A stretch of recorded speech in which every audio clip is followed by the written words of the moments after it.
Have you ever stopped and wondered where all these self-help ideas actually come from? Well, today, we're going to trace the most powerful concepts in personal growth all the way back to a single, surprisingly old idea that has shaped how we think about success for over 150 years. You've seen books like this one, right? They're everywhere, promising to help you unlock your hidden potential. This particular one is called You Can, and it's a classic guide to building confidence and, achieving your goals. And you gotta admit, the message is incredibly empowering, isn't it? The idea that you can overcome fear, build better habits, and basically become the architect of your own life. I mean, that's a powerful promise, and it's one that has drawn in millions of people. But here's the kicker. What if I told you these ideas aren't from the last 20 years, or even the last 50 or 100 years? Are these powerful, modern-sounding concepts really new at all? To answer that, we've got to first nail down the central promise, the one core idea that all modern self-improvement is really built on. At its heart, the fundamental principle is simple, but honestly, it's quite profound. Your mind creates your reality. Your thoughts are literally the blueprint for the life you end up living. And this summary for You Can just says it perfectly. This powerful guide asserts that you can achieve anything you set your mind to. You see, it all comes down to the power of your mindset. Okay, so here's the crucial question. If that core idea, that your thoughts create your reality, is the engine of modern self-help, where did that engine come from? What if it was first built way back in the 1800s? To find the answer, we have to jump in the time machine. We're going way, way back to a 19th century idea. And the answer, believe it or not, lies in a spiritual and philosophical movement that most people today have never even heard of. It's called New Thought. Now, this is where it gets really interesting. New Thought was a movement from the 1800s that believed that sickness actually starts in the mind, and, get this, that right thinking can have a healing effect. Sound a little familiar? This is the historical root of that whole mind over matter concept. And this wasn't just some passing fad, it was a movement that grew for decades. It kicked off with guys like Phineas Quimby, who taught that illness was just a product of wrong beliefs. His ideas spread, leading to actual institutions like the Church of Divine Science and the Unity Church.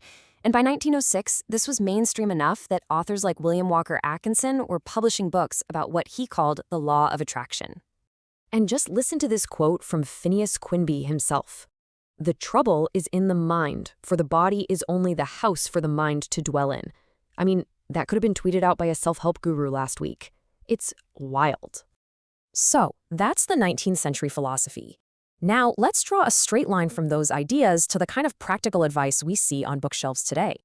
When you put them side by side, the link is just unmistakable. This isn't a coincidence, folks. It is a direct philosophical line from the New Thought movement straight to modern books like You Can. This table just makes the connection crystal clear. On the left, you've got the core ideas of New Thought from way back when. Thought is a positive force, all disease is mental, right thinking heals. Now look at the principles from You Can on the right. Control your thoughts, overcome obstacles by changing your mindset. Positive thoughts lead to positive outcomes. It's the exact same idea, just repackaged for a new century. So when you really boil it all down, these are the shared beliefs that bridge 150 years of history. You've got the power of positive thinking, creative visualization, the law of attraction, getting personal power through mental discipline, and of course, the big one, mind over matter. So what does all this history really mean for you right now? Let's bring it back home and talk about how to actually put this timeless wisdom into practice, because it really is all about your thoughts creating your world.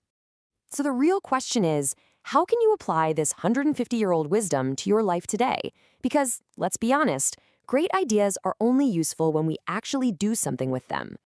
Well, the advice from You Can gives us a fantastic, really actionable roadmap. First step, be yourself. Discover what makes you unique and run with it. From there, it's about being courageous enough to confront your fears and keep pushing forward. Next, you have to be persistent, seeing setbacks as lessons, not failures. And finally, it all comes back to that cornerstone. Control your thoughts. This means consciously choosing the positive, constructive mindset that's going to build the reality you actually want. And this quote from George Matthew Adams just captures the whole thing perfectly. Dreams come true when desire transforms them into concrete action. See, it's not just about thinking. It's about using those thoughts to fuel real action. So that leaves us with one final thought. If it's true, if our thoughts really do shape our world, what world are you choosing to create today?